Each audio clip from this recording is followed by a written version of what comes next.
Hello, everybody. Ed Thompson, mid-July in Greensboro. Like you all, I know you're sweating somewhere, but isn't that the way summer's supposed to be? Folks, we're going to do an E-blast, that's right, and a Y-blast today. And you say, well, Ed, why the two? I've got some feedback from people that thought if I wrote down what I said, it might help some retain more of what I have to say. So I'm going to try doing that. And when you get your e-blast this week, you then also can press at the bottom and watch some of what you heard, not all. All I'm going to do on the e-blast written part is to urge you to do something relative to prayer. And if I may, I'm just going to read a little bit and ask you, you'll be reading this yourself. So I'm not going to overdo it right now. I'd rather get to the Y-blast part, but right now it's something that's really important to me, something I think could become very important to you. It's not going to cost you anything, maybe 5 to 10 minutes a day, and it's all about praying. And folks, what I'm urging you to do is to do what I just did in the last couple of weeks. I got on a call line that goes worldwide, and simply I wait in line to pray. I hear people from all over the world, Christian people, praying, and I began to pray for them and with them as I'm waiting for my chance to pray. You say, well, what's in it for you, Ed? Great question. It has made me much deeper in approaching prayer. It has made me a lot more excited about being in prayer. So what I want for you is to have those same excitements and an impetus to go about calling one time a day and getting on and praying with people from all over the world. You will be so encouraged. You say, okay, Ed, is there any kind of hidden thing behind this? Am I going to put the bait and switch on? No, I'm not. You're about to hear the second part, not as important, but very important to me. Ed, what is that? When you get on the phone and you give this lady your code number and she says it's time for you to pray, not more than 5 minutes, and you probably will pray 1 or 2, you can.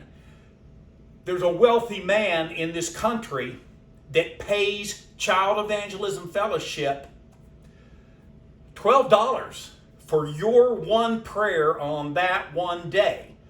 12 for my prayer on that one day. Notice I'm saying you only can pray once a day, but if you pray 5 or 6 times a week, hey, that man is giving that much money, $60, $70, to the ministry that I'm so excited about.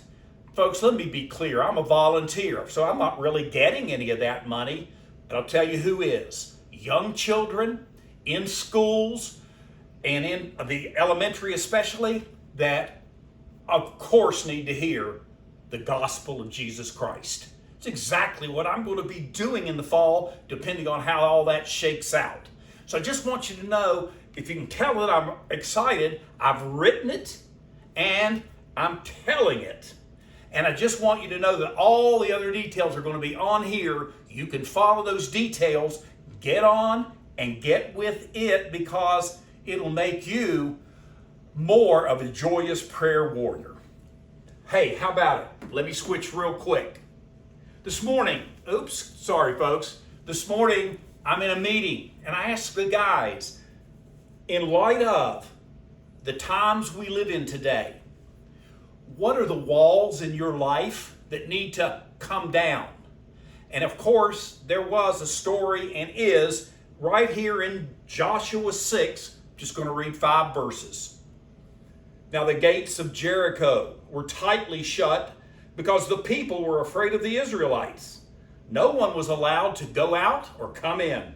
But the Lord said to Joshua, I have given you Jericho and its king and its strong warriors. You and your fighting men should march around the town for 6 days. 7 priests will walk ahead of you with the ark, each carrying a ram's horn, and on the seventh day you are to march around 7 times with the priests blowing their horns. When you hear the priests give one long blast, have all the people shout as loud as they can. Then the walls of the town will collapse and the people can charge straight into the town. As a song you probably heard, Joshua fought the battle of Jericho and the walls came tumbling down. Folks, the walls in men's lives, mine is somewhat anxiety. I want those walls falling down. Why? Because I'm very concerned about where we're living today in America.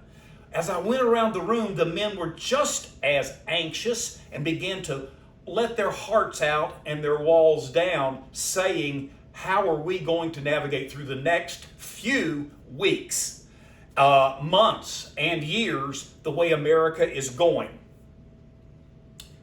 That's a question I have for you. And I just want you to be aware that we're not poo-pooing the fact that real people out there are really scared and really hurting, and we're not just going to sit in our little ivory tower and pretend it's not happening. It's happening. If I could tell you some of the people that are calling me, let's just say I'm glad I don't have to trade places with them. So I love being with you. I love the fact that maybe an E blast and a Y blast are going to be, you get 2 for 1, and that you'll consider the prayer that I'm urging you to get involved with. And meanwhile, next week, I just want to see you again and say right now, thanks for coming. I love you and have a great day. See ya.